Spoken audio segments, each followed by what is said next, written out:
I'm supposed to capture the atmosphere and excitement of watching the game in a typical jam-packed English rugby club bar. Hello, welcome to Premier Scene. I'm Claire Bueno as we drop kick into Leicester Square as we attend the world premiere of Breakfast with Jonny Wilkinson. Nigel, what are you doing here? Oh, charming, lovely to see you too then. G'day! I loved how that was set in the rugby club bar, because it's one of those things that the smaller the setting in a way, and the simpler the setting, the more kind of complexities and dynamics you can put in within it. You know, you're not too worried about the scope and, you know, the practical elements of it, so it's really character driven. So yeah, that for me was a big thing. And this is for your character Jake is a real kind of boy to man story, isn't it? Yeah, no, it was great. I mean, he's in the process of sort of bettering himself, and he gets a number of knockbacks, and it all happens in a very sort of, there's a lot happens to him in a short space of time, like literally, you know, over the course of the match. So yeah, no, that was a really sort of attractive element to the character. And there's a lovely there's a magical element, isn't there, with your connection to Jonny Wilkinson. Are you able to share a little bit about that? Yeah, I mean, Jake's connection with him is that he's sort of modelled himself on him, and that's kind of been his focus and helped him as a person. And so he's got this ritual that every time Jonny takes a kick, he'll go out and take the same kick on the pitch where he's watching it. And if he scores, Jonny scores, and if he misses, Jonny misses. So yeah, and that works its way lovely into the story. And what's that like for you with regards to practicing and being able to I suppose, ape Jonny Wilkinson and his technique? Well, the one thing is, I said to him immediately, I was like, I'm afraid I can't be a lefty. If you want me to kick, I can't be a lefty. But no, it was just practice. I went out every day and did a couple of hours kicking. Yeah, it was just practice and working it out. And I remember sort of filming myself. I got a terrible phone and trying to get these really awful videos, but the camera kept on falling over in the wind to try and work out my technique. But then otherwise, it was just looking at footage of Jonny, and for each kick, you know, the little breaths he'd give before each conversion and such. So yeah. You did try to mimic him in some ways. I think with the pitch, I wanted to try and get a touch. Obviously, you're allowed a bit of poetic license, and I think if it had been too exact, it wouldn't have been believable. It wouldn't have made as much sense in a way, because it is, you know, there's, as you say, there's a magical element to it. And 10 years ago, you'd have barely would have remembered the match. Yeah. So did you have to watch that over and kind of? Yeah, Simon gave us a recording of the whole match, and it was great to rewatch actually, because it was such an amazing game. And the Aussie commentary as well is great, you know, they get just as into it as all the English. When are you lot going to learn? It's no good inventing games if you can't bloody well play them. With regards to Chris, having written the script and the play as well, are you tempted to go to him for advice? Oh, hello! It's Corso. My mate. Are you tempted to go to Chris, perhaps, rather than Steve, for advice about the characters? I think that it's... No, you go to your director, and I think Simon's a brilliant director. So obviously I worked with Chris when we were doing the play, so that was really nice. And having a writer around is always really nice because you can ask questions. But it's a kind of collaboration of everybody, really. And you have to make your own ideas as well about the character. So, yeah. And as we said, you were in the play, so was there something that you wanted to bring to the screen with a second time round that you may not have touched upon before? Well, that's a good question. It was quite weird because we did the play so many times. We did it at the Chocolate Factory and then we took it to Edinburgh Festival. So it was quite weird when we first started working on it again, not to slip into just that, you know, trying to make it fresh again, as if you're saying the lines for the first time. So I was that was my main focus really, just to make the performance fresh. And it was really nice because it was in a proper rugby club, so you really had the feel of it. So it was a different experience. And there was some new cast members as well, which made it different as well, so yeah.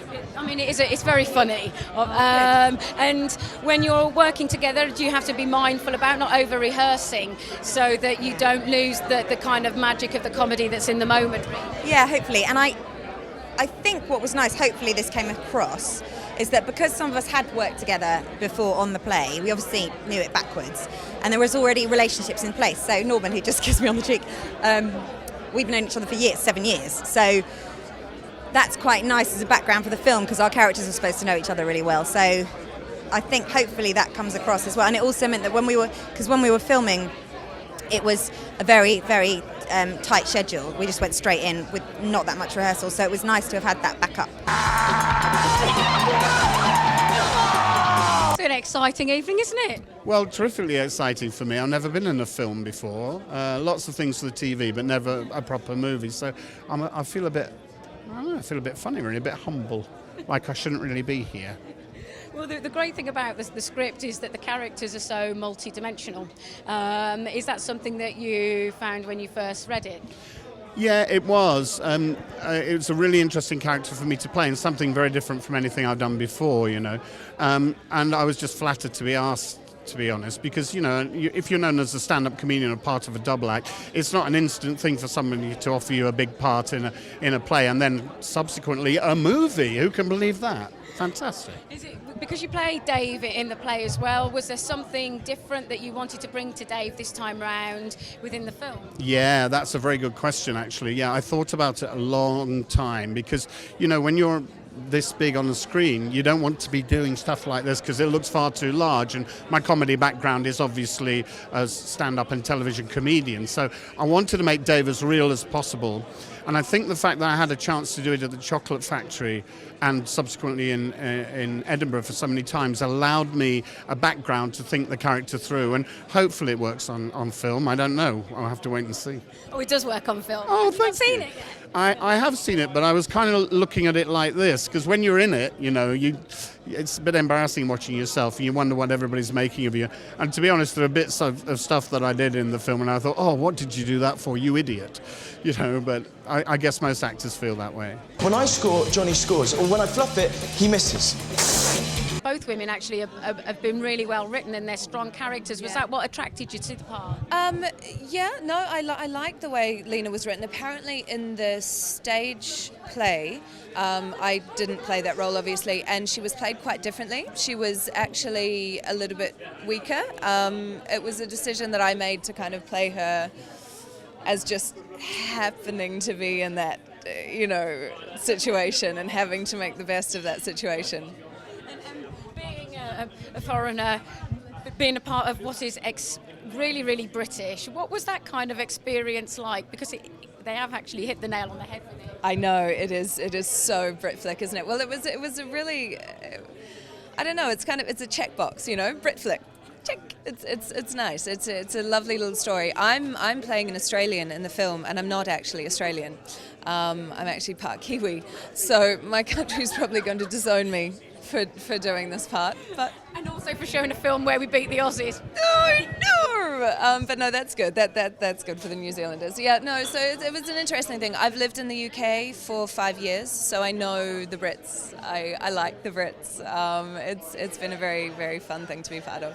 We're supposed to turn up here, see the place is deserted, and think that Dave isn't up to the job anymore. Oh yeah, nice try, Miss Marple. For you in particular, it's an important evening, isn't it?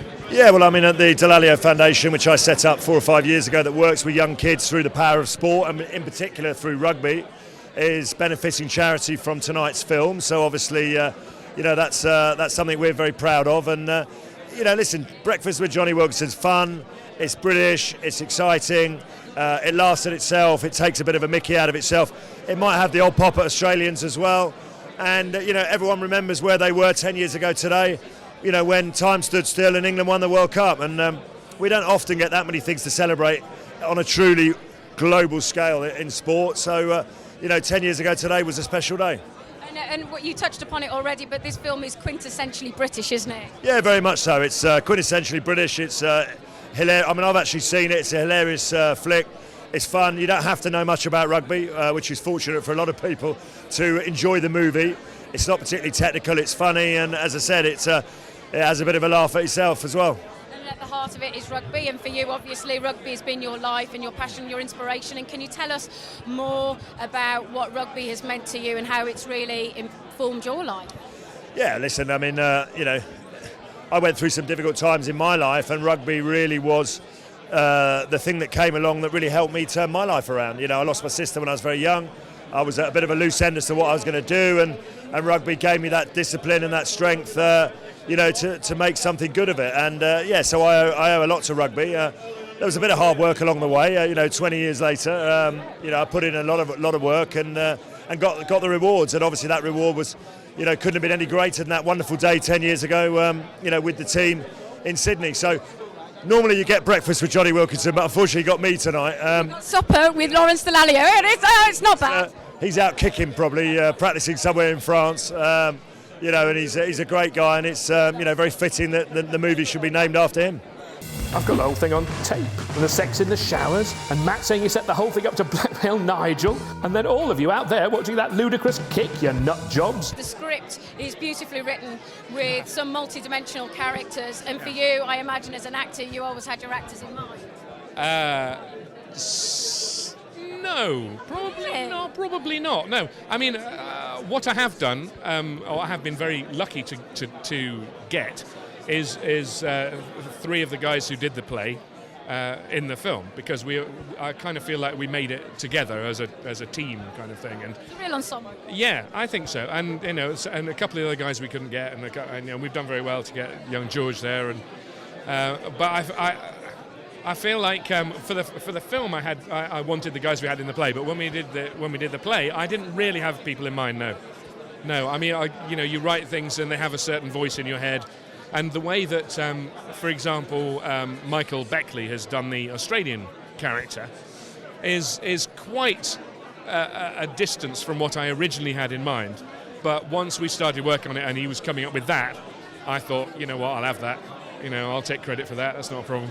And when it comes to adapting a play to a screenplay, how difficult was that transition for you? Well, it's in a way it's kind of easy to do a play into a film, which is why so many of them start as plays. A lot of films start as plays, some that you wouldn't expect, I think.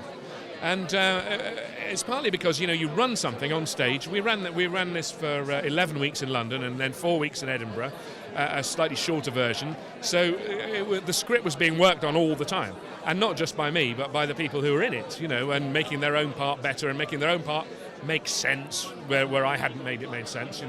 And so with an original screenplay, you don't get that work. You don't get that work put in. And although one of the things about it being a stage play is that it's all in one location, which is very cheap. But the big bonus is you get the whole script knocked into shape, and so things that are grey areas with an original screenplay, things where you'd have a fight with the director over this, and it'd be your word against his. If I can say to the director, well, we did this, for 15 weeks, and this always got a laugh. It's staying in. Then your arm is strengthened by that, greatly. He'd take Wilco off, would he? He would. Would. Well, I think that they're people we know exaggerated, obviously, and so I mean, I have a brother who also wrote Mike Bassett, England manager, who is the loudest football fan I've ever seen. He screams at his TV set. Must have broken about 18 TV sets by throwing them out the window. So yeah, I know that kind of enormous passion that sport, generates in people standing around in their pyjama bottoms in their front rooms with the kids crying because they think their dad's gone insane. So that's we know that place. It feels like a piece as well that's very much an actor's piece. So are you a director that loves working with your actors and kind of bringing the most out of them? Well, obviously, I'd like to be out there directing Catching Fire, So I was wondering if that was for me when I came in, but no. I do. I really like working with actors. Actors are great people, and when you certainly the moment where you see something go from something written on a page, you're thinking, I'm not sure that really quite works, and then seeing them, pull laughs out of it, pull fun out of it, is a tremendous experience. And this particular group of actors were superb at doing that. So I was really, really lucky. I didn't have to do anything. Just ordered tea and biscuits all the time, put my feet up, and let them get on with it. That's not very fair on you, because I would say there are certain scenes in this that look very cinematic. So can you tell us, what you wanted to bring to that, really? Yeah, well, I think that after a lot of sitting around watching them doing their stuff, I sort of had a good get up occasionally and think, I fancy doing a bit of filmmaking now. So I had the opportunity to go and indulge myself a little bit around some of the surreal moments in the film. And of course, that's what I love doing, so it's terrific for me. The most important day of my whole life, and the telly's broken. Bloody hell, what a whinge.